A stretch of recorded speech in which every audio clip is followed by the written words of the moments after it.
Hay secretos que una familia guarda sin saber que los está guardando. Que existen en el espacio entre lo que se cuenta y lo que no se cuenta. Entre las historias que se repiten en cada reunión y las que nunca se mencionan.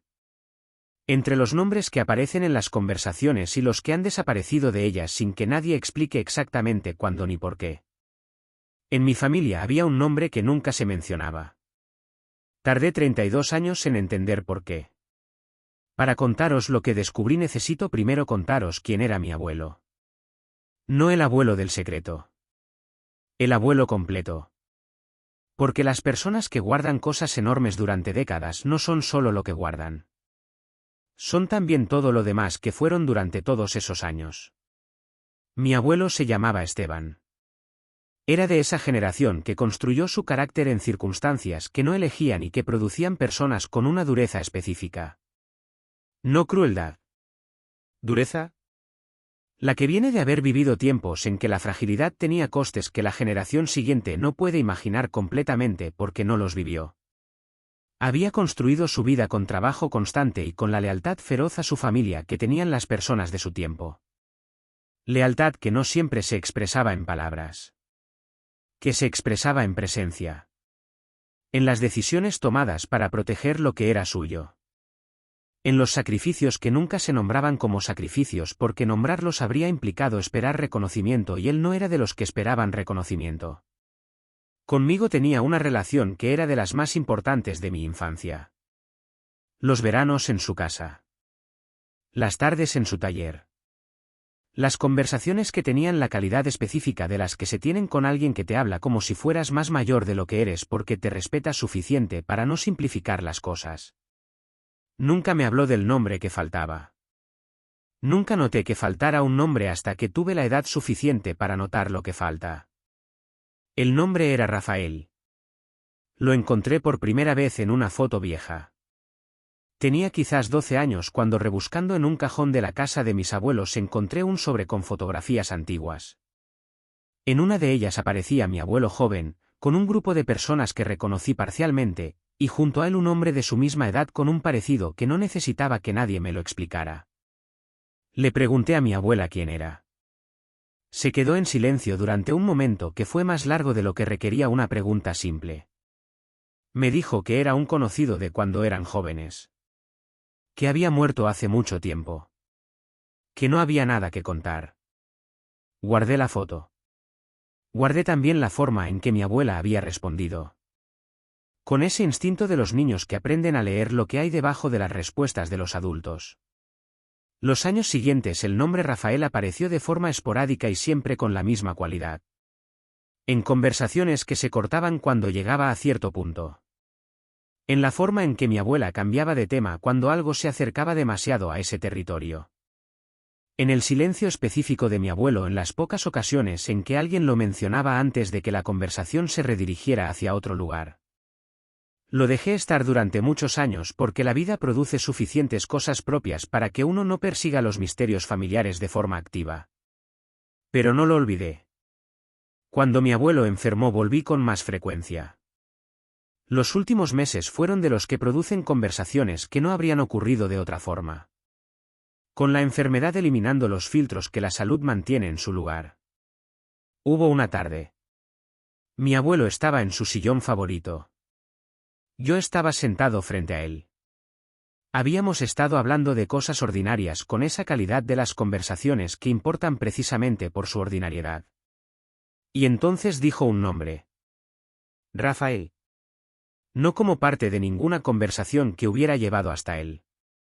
De la forma en que a veces los nombres aparecen cuando la mente viaja a lugares que la vigilia normal mantiene cerrados. Lo miré. Le pregunté quién era Rafael. Mi abuelo me miró durante un tiempo. Y entonces habló. Lo que me contó en esa tarde reorganizó décadas de historia familiar de una forma que no esperaba y para la que no estaba completamente preparado aunque llevara años sabiendo que había algo que no se contaba. Rafael era su hermano. No un conocido. No alguien que había muerto de enfermedad. Su hermano mayor. El primogénito. El que en la lógica de su generación habría heredado todo y habría ocupado el lugar principal en la continuación de lo que sus padres habían construido. Mi abuelo me contó lo que había pasado con la lentitud y la dificultad de quien está diciendo algo por primera vez después de décadas de no decirlo. Con las pausas de quien elige cada palabra porque cada palabra lleva demasiado peso para ser elegida sin cuidado. Lo que había pasado había ocurrido cuando mi abuelo tenía 26 años y Rafael 29. Había habido un conflicto. No de los pequeños. Del tipo que produce las situaciones que los tiempos y las circunstancias de esa época producían con una frecuencia que la generación siguiente no siempre comprende completamente. Un conflicto que tenía raíces en decisiones, en deudas, en una situación que había escalado de una forma que ninguno de los dos había calculado cuando empezó. Y en ese conflicto mi abuelo había hecho algo. No me lo contó con todos los detalles. No creo que pudiera. Pero me lo contó con suficiente claridad para que yo entendiera lo que había ocurrido y lo que había significado. Que Rafael había muerto. Que las circunstancias de esa muerte no habían sido las que la familia había contado durante décadas. Que mi abuelo había cargado con eso durante 60 años. Que había construido toda su vida posterior sobre el peso de ese secreto. Me quedé en silencio durante mucho tiempo después de que terminó de hablar. No porque no tuviera reacción, sino porque la reacción era demasiado múltiple y demasiado grande para que ninguna parte de ella fuera la primera en salir. Mi abuelo me miraba con una expresión que no había visto en él antes. No era culpa exactamente, aunque había culpa dentro de ella. Era algo más parecido al agotamiento de quien ha cargado algo durante 60 años y que en el acto de contarlo ha soltado algo que nunca pensó que soltaría. Le pregunté por qué me lo contaba ahora. Me dijo que porque me lo debía. Que de todos sus nietos yo era quien más había estado con él. Quien más le había preguntado.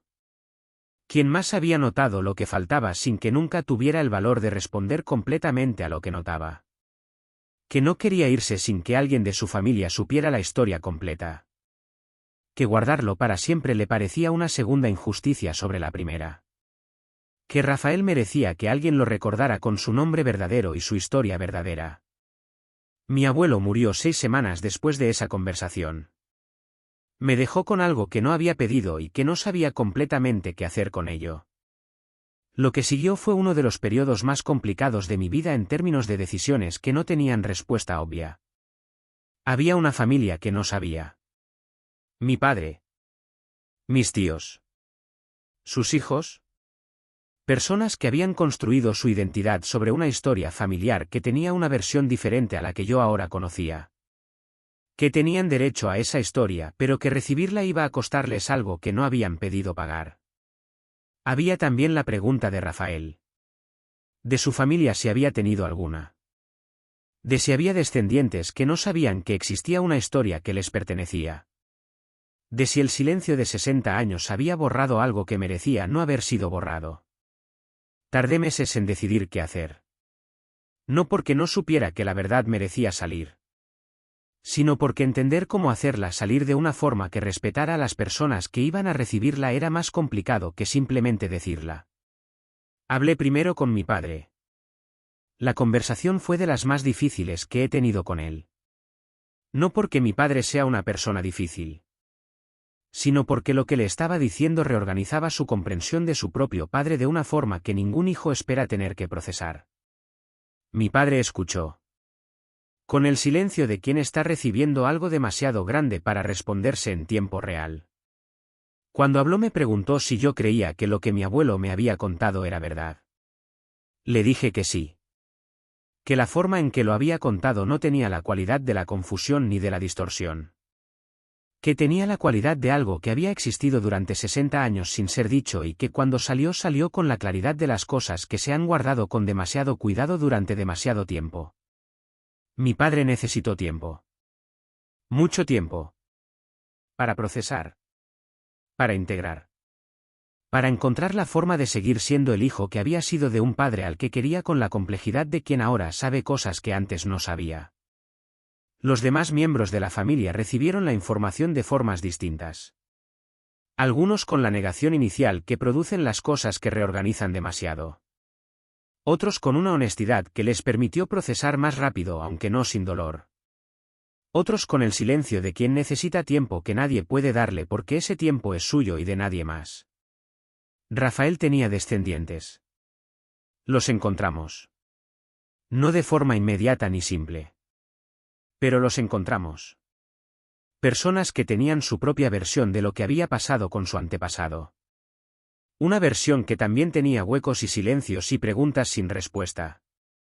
La conversación entre las dos ramas de una familia que llevaban 60 años sin saber que la otra existía fue de las más extrañas y más importantes que he presenciado.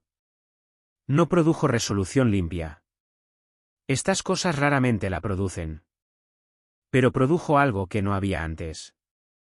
La verdad en el lugar de la versión que había ocupado su espacio durante 6 décadas. Y Rafael con su nombre verdadero y su historia verdadera en el lugar de ese silencio que lo había borrado.